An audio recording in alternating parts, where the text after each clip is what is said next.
เคยไปไทยบ่เลยไปเลยยังไม่เคยยังไม่เคยขึ้นจะไปอยู่ป่ะก็คือยังไปอยู่แต่ยังบ่มีเงินหนึ่งบ่มีเงินเลยยังมีเคยค่ารถยังแต่ท่านมี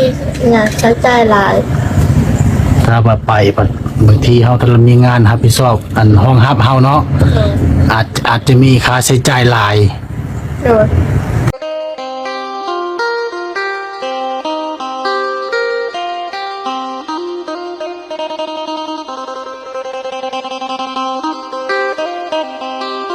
สบายดีน้องสบายดีโอ้สบายดีซื้อไปได้ซื้อแรงฮะแรงสาวแรง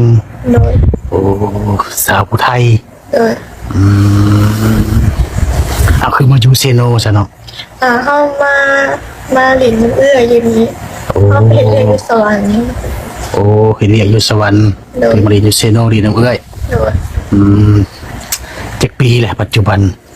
17ที่เขา18นะ17ที่เขา18โอ้เรียนจบม.7แล้วบ่ยังหมด2เข้าออกจบม.5โอ้อยู่ม.5แล้วออกไปหาเงินอยู่สวรรค์ตอนนั้นน้องเห็ดเวียดูอัศพรนะตั้งเฮียตั้งเห็ดเวียโอ้ตอนนั้นนี่ทางเฮียนแล้วทางเห็ดเวียกเลยอัศพรเห็ดเวียกยังเนาะอาหารไปเวียกอยู่สวรรค์นี่โดนแล้ววะซะ9 เดือนปลายโอ้ที่9 เดือนปลายพี่น้องเลยเนาะเอาสาวว่าผู้ไทยก็ได้เนาะบทเสิร์ชกับผู้ไทยได้พี่น้องเลยเฮ็ดเวอยู่สวรรค์ได้9 เดือนปลายคือมันนี่มาหน้านี่นะหน้าพี่น้องมาฮักโอ้แบบทุกคนเสาร์อาทิตย์ละมาพี่บอกเคยไปเลยโดนจะได้มาเธอโดนได้มาเธอหนึ่งเมื่อบ้านอยู่บ่เดือนนึงเมื่อเธอนึงเฮ็ดเวไปเลยว่าอยู่สวรรค์นะ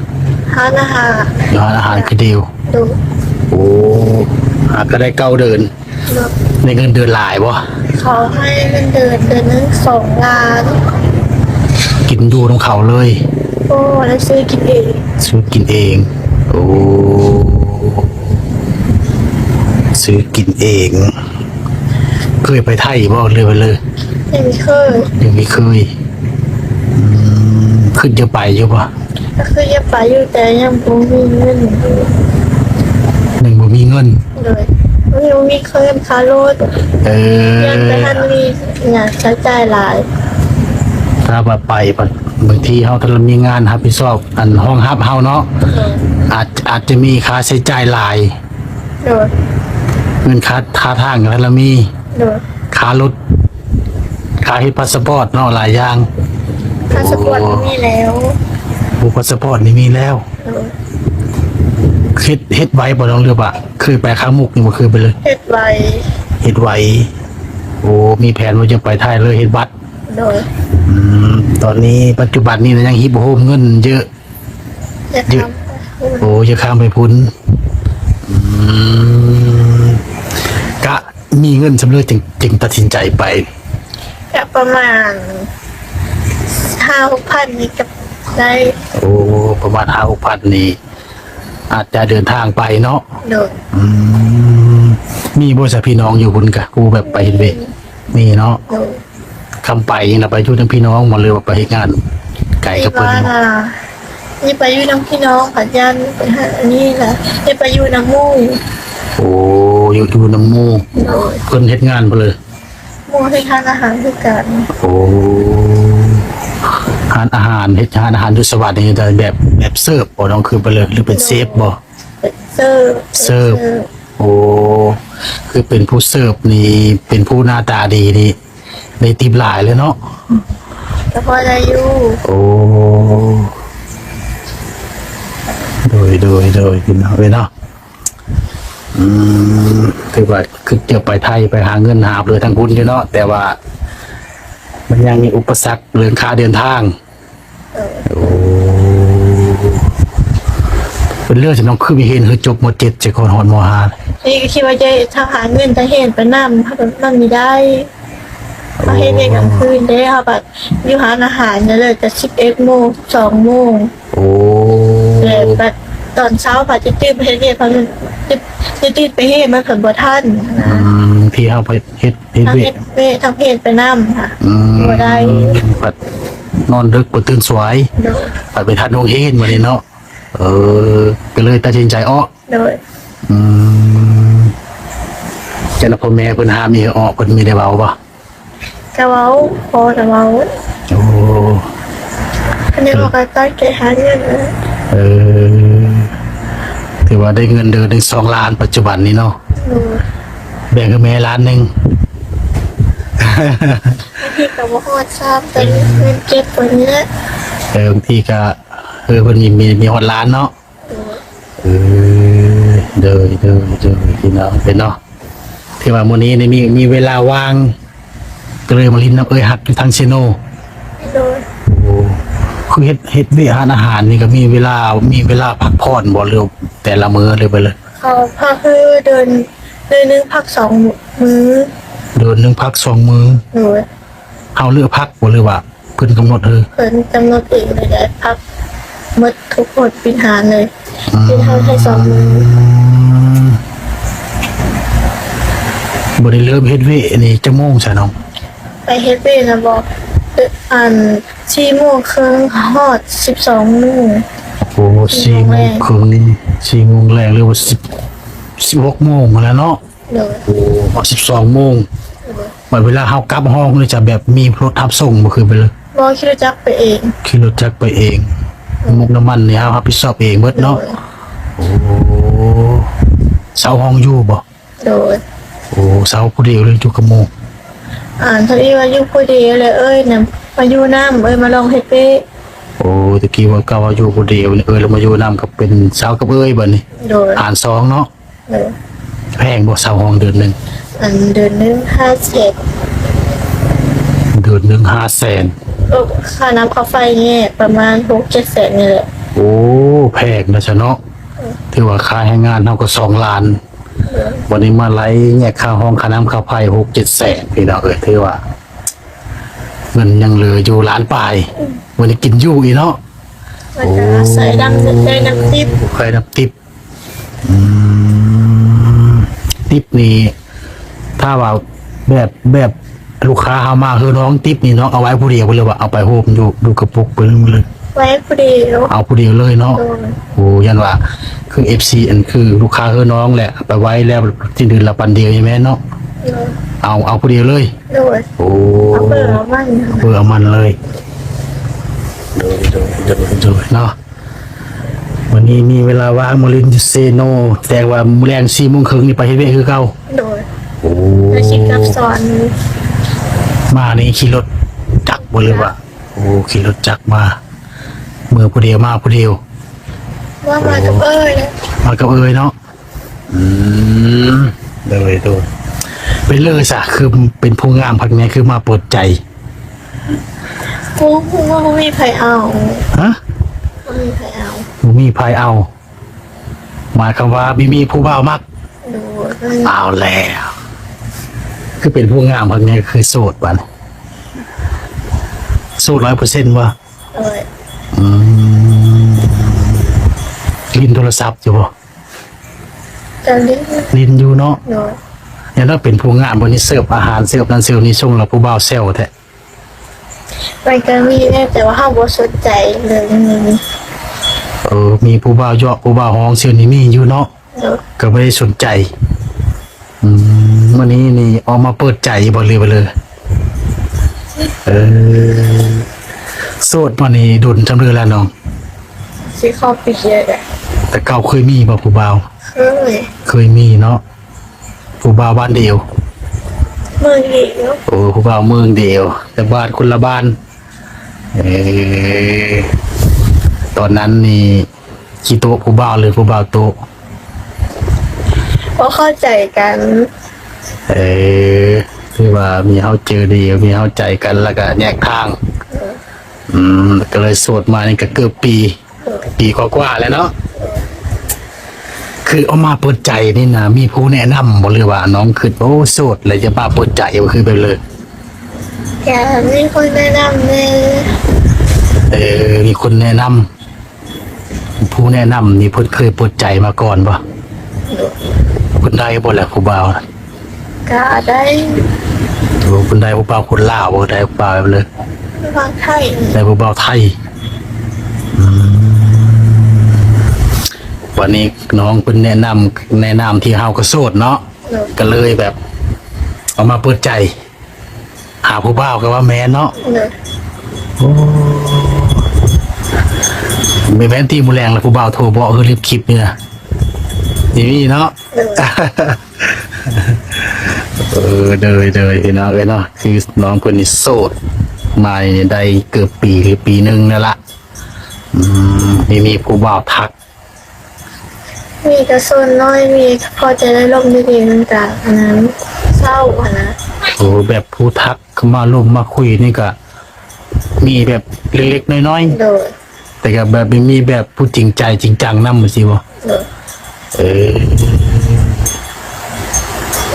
วันนี้ก็เลยออกมาเปิดคลิปเปิดใจหาคนที่ว่าจริงใจจริงจัง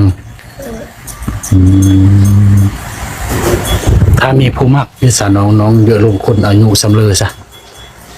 50-60ขึ้นไป 50 40ลมได้บ่40 ได้ 40 50 60คือลมอายุสูงแท้เนาะ เขาอยากเขาจะเข้าใจเขากว่าเด็กน้อย หรือว่าคนมีอายุซ้ำนี้นี่อาจจะ ผ่านประสบการณ์มาหลาย ผ่านประสบการณ์อาจจะมีเหตุผล โดย อาจจะมีเหตุผลกว่าคนรุ่นราวข้าวเดียวเนาะ โดย โอ้อันนี้เหตุผลที่ว่าเดี๋ยวลมจะคบกับผู้ใหญ่ โดย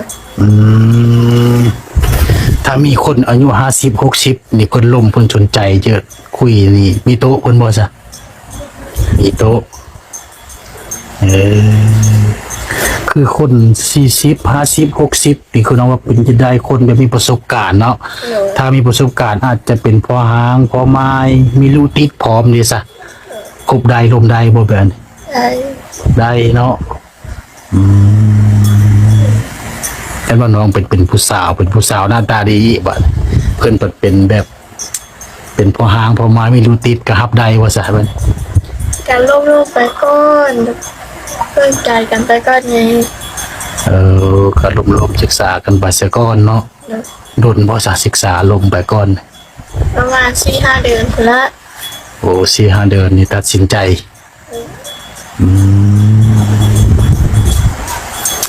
ตอนคบผู้บ่าวเมืองเดียวนี่คนรุ่นราวเขาเดียวบ่เลยว่ารุ่นอายบ่เคยไปเลย เพื่อนอ้าย รุ่นอายแต่ก็แบบว่ามีเข้าเจอเดียวมีเข้าใจเดียวเนาะ เลย ก็เลยเนี่ยทางหลังบนนี้ก็เลยมาเปิดใจหาคนคุย หาแฟน หาคนคุยซื้อบ่หรือว่าถ้าเพิ่นมักเพิ่นฮักเพิ่นพร้อมสละความโสดนำนี่น้องก็พร้อมบ่คือแบบเลยหรือว่าคุยไปซื้อบ่คือแบบเลย จะคุยไปซื้อๆเป็นอย่างบ่พอปันใดที่จะ สละความโสดถือว่าเรื่องสละความโสดยังไม่ทันพร้อมเนาะถ้ามีผู้ฮักผู้มักก็ยังแบบลมกันไปคุยกันไป เลย สมมุติน้องเปิดคลิปเปิดใจ ถ้าเห็นแบบคนลาวคือเดียว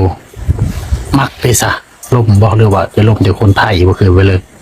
ลมได้คือกัน ลมใดคือกันเนาะโอ้โดยพี่น้องเนาะคือแบบจะเป็นคนบ้านไกลเฮ็ดเค้กเป็นคนลาวคือเดียวกะล่มสเปคเนี่ยสนองไปเลยสเปค สูงเขา สูงขาว โอ้คือน้องก็เป็นคนผิวขาวอยู่แล้วเนาะแฟนนี่ก็ต้องขาวพี่น้องเอ้ยถ้าเป็นคนผิวดำด้วยซ้ำมันโอกาสวะ อยู่2-4ก็ได้ ผิว2-4ก็ได้ ข้อ นะ เสีย เลย คือบ่มาคนมีโน่ โอ้ ถือว่าคนมีโนดนี่แล้วเพื่อโอกาสได้นะเลยมาคนที่มีโนดเนาะ เพิ่นมีโนดเพิ่นลกด้วยซะน้องได้บ่ไปเลย โอ้โดยดังเลยเนาะคือน้องคนนี้มักขุดขาวเรียกว่าคุณสองสีเนาะ โดยคือสอง ผิวสองสีสำคัญเลยคือ มักคนนี่มีโนดพี่เนาะ เออเลยอ่ะกันลองทักเข้ามาพี่น้องFCถ้าว่าสนใจถือว่าถึงสเปคกับน้องเพิ่นก็ลองทักทายเข้ามาลมมาคุยลองเบิ่งเนาะเรื่องอนาคตก็คอยเว้าเดียว โดย คอยเว้ากันไปนั่นแหละพี่น้องเอ้ยถ้าเว้าที่อกที่คอบางเธอก็อาจจะสละความโสดไว้ก็มีเนาะคือน้องเพิ่นเราลมไปแล้วมา4-5 เดือนนี่ตัดสินใจเป็นแฟนได้เรื่องสละความโสดนี่ศึกษากันเสียก่อนเนาะ โดย โอ้ตอนคบกับผู้ก่อนนี่โดนจำเลยน้องจึงได้เลิกลาเดียว สิเข้าปี โอ้ชฮอดปีเนาะโอ้สุดท้ายจะมีสมหวัง ก็ยังน้อยแน่หาแรก อีกอย่างน้องก็ยังอายุน้อยอยู่เนาะ โดย โอ้ตัวนี้17อย่างเฮา18พี่น้องที่ว่า18นี่ถ้าเว้า ห เรื่ น้า อง นี่18 ฮะ เดือนหน้านี่18 โอ้ที่เธอเลย วันที่5 วันที่5 เดือน8นี่แม่นวันเกิด แล้วก็ครบรอบ18 ปี เป็นสาวเต็มโตพี่น้องถ้าว่ากฎหมายแล้วนี่เป็นผู้ใหญ่เต็มโตแหละ18 ปีถือว่าไม่กายแล้วพอเดือน8นี่เนาะ เด็กเก้า เป็นเก้าเนาะวันที่5 เดือน9บ่เลยไปเลยหรือว่าเดือน8ต่อไปพอดีบ่ เดือน10 วันเกิดอ่ะเนาะ โดย วันที่10เดือน10พี่น้องวันเกิดแต่ว่าครบรอบ18 ปี เป็นที่เรียบร้อยอย่างอีกเดือนหนึงคือน้องเปิดคลิปนี่ได้อสารน้องพ่อแม่เพิ่นมีหายมีหามบ่ จับไปค้างมาแล้ว ก็ถามเพิ่นอยู่เนาะ โดย โอ้เพิ่นคือถ่ายคลิปบัด ก็สิ้นแล้วแต่เฮา โอ้หรือเพิ่นจะได้ลูกเขยบ่คือไปเลยเนาะ สุดแล้วแต่ คือน้องนี่เป็นลูกสาวผู้ที่เธอเลยจ้ะ เอาไปรู้สาวโกก เป็นลูกสาวกุ๊กมีน้องชายบ่คือน้องสาว มีทางน้องชายน้องสาว โอ้มีน้องชายน้องสาว โอ้สงสัยเพิ่นนี่ได้ลูกเขยไปจักซะเนาะ เฮ็ดหน้าว่าอยู่เฮินอยู่บ้านกะ แต่แม่ได้เฮ็ดลาเพราะว่านาไปประจำการอยู่วิลา เพิ่นเป็นพนักงานเพิ่นเลย จะสิกรรม โอ้เพิ่นเป็นพนักงานองค์การกสิกรรม โดย เพิ่นดนเพิ่นมาเทื่อนึง โดย โอ้หน้าได้เฮ็ดบ่นากะ เฮ็ด ถือว่ายามวิเพิ่นก็พักมาเฮ็ดหน้าเนาะ โดย บ่คือน้องก็ยามหน้าก็มือซอยเวะบ่คือไปเลย วันนี้เมื่อพาเงิน ฝากเงินมาจ้างเอา โดย แพงบ่จ้างมือละเท่าเลย ค่อยกันหัวน้ำเขา โอ้มีแต่ฝากเงินนะเพิ่นแล้วเพิ่นจะจ้างมือเท่าเลยก็แล้วแต่ โดย เออโดยหาดำเป็นอยู่ตีนา จำเป็น ดำเป็นเนาะ แน่นอนแหละพี่น้องเฮาเป็นลูกสาวให้สาวนาเนาะน้องเนาะดำนาก็ต้องเป็น แต่ปัจจุบันนี่ก็คือเป็นสาวเฮ็ดเวะอยู่หาอาหารพี่น้องดิ้นรนหาเงินถ้าเก็บเงิน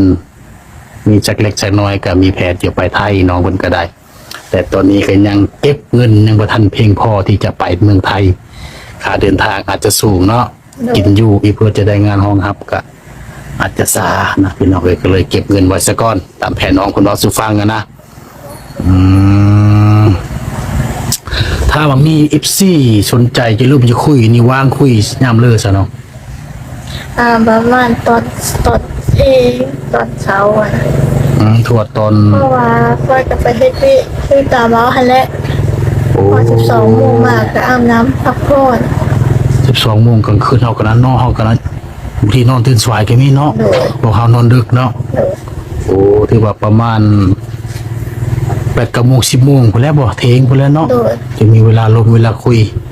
คือโซเฮ็ดเวะนี่ก็ลมโทรศัพท์เพิ่นให้เพิ่นเฮอลมอยู่บ่ อันกระทุนน้อย โซนน้อยเนาะคันเอาเวะสำคัญจำเป็นหรือจึงลมแม่นบ่ โดย บางทีก็บ่ค่าลูกค้าบ่อันนั้นบ่มีลูกค้าก็ลงได้ อืมก็เป็นบางเวลาเนาะ โดย โอ้โดยเป็นบางเวลาเนาะที่ว่าล่มได้แต่บางเวลา แต่ละมื้อนี่มีบ่แบบมื้อมีเวลาล่มโทรศัพท์เลยก็มีบ่ลูกค้าเฮาหาหลาย นี่ นี่เนาะโอ้โดยเป็นบางเวลาเนาะถือว่าลองทักทายเข้ามาลองเบิ่งคือน้องเปิดคลิปเปิดใจตัวนี้นี่แจกเฟซบ่คือแจกไลน์บ่คือไปเลย แจกเฟซไลน์มีทันตั้ง โอ้แจกเฟซเลย โดย ไลน์พันละมีเนาะมีทันตั้งถ้าว่า FC ลิ้นแต่ไลน์นี่ก็มืดโอกาสเนาะไม่ได้ลมไม่ได้คุยเห็นบ่โอ้โดยเอาไว้เนาะถ้าผู้สนใจอย่าลมอย่าคุยเยอะทักทายกับน้องเพิ่นก็ทักทายเข้ามาทางบ่เสิร์ชพี่น้องเอ้ยเนาะเดี๋ยวสิส่งเฟซของน้องเพิ่นแล้วก็ได้คุยได้ลมกัน เป็นการโซนโตว่านะพี่น้องเอ้ยเนาะคือน้องเพิ่นว่าสู่ฟังละเวลาล่มเวลาคุยนี่ก็คือตอนสวยๆถ้าเป็น4:30ไปแล้วก็ให้เวะเนาะ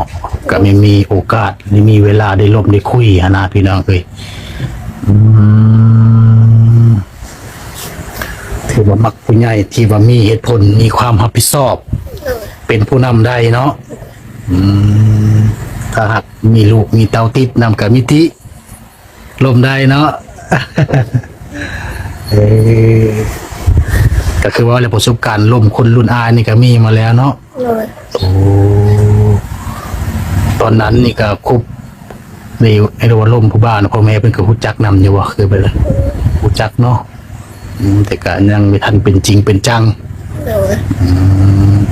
ถ้าเอาเป็นคนไทยลมมีจะเพิ่นมีห้ามบ่สนองบ่เนี่ย โดย ถ้าน้องเปิดคลิปเปิดใจแล้วมีคนไทยทักทายเข้ามาลมมาคุยได้ซะทางพ่อแม่เพิ่นมีห้ามบ่เพิ่นว่ามีลมคนไทยนั่นสิอะนะ บ่ซื้อแล้ว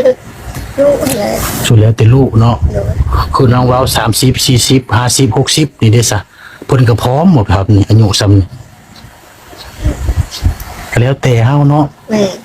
เออโดยพี่น้องเลยเนาะ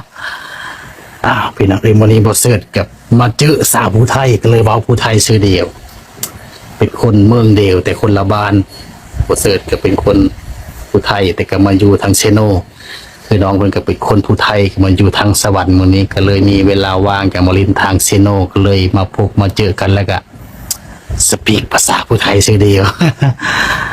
เอาเช่นนี้ก่อนน้องเนาะไว้โอกาสหน้าพี่น้องเอ้ยถ้าว่าคนมีเวลาคนได้มาอีกอะได้มามาลมมาอัปเดตพี่น้อง FC ได้ครับส้มได้ครับข่าวน้องเพิ่นไปพร้อมๆเดียวหรือว่าเพิ่นมีเวลาว่างบ่เสือจิตามไปสวรรค์ก็อาจจะเป็นได้พี่น้องเอ้ยเนาะโดยเอาสำหรับคลิปนี้ก็เอาเช่นนี้ก่อนเนาะโดยสบายดี